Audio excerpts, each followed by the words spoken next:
Finally, tonight, the Titanic sank exactly 100 years ago today.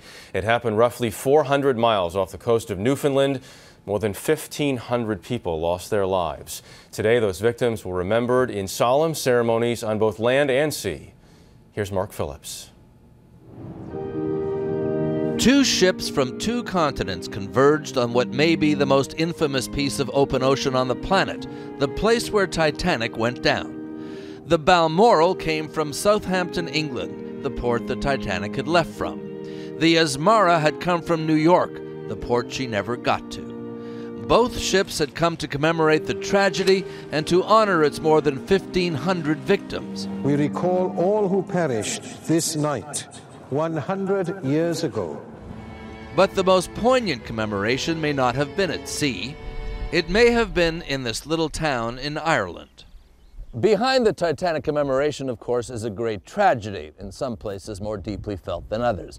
This monument is in the small Irish parish of Attergool, where the tragedy was more long-lasting and more deeply felt, arguably, than anywhere else.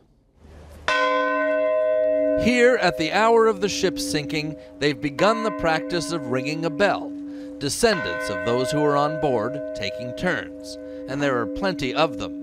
Because, as the plaque in the church shows, 14 people from tiny Attergool were aboard the Titanic, part of the wave of Irish immigrants heading for America at the time. 11 of them died. In a place this small, everyone felt the pain. This year, the American descendants of the 3 immigrants who survived came to the ceremony as well. I thought it was beautiful tonight.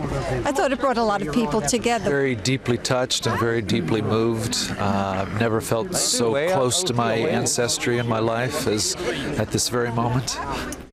When she set out on her maiden and only voyage, the Titanic was considered a marvel of luxury and technology, practically unsinkable, her owners said.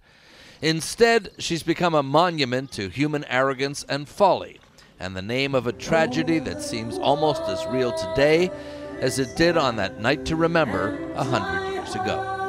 Mark Phillips, CBS News, Attergool, Ireland.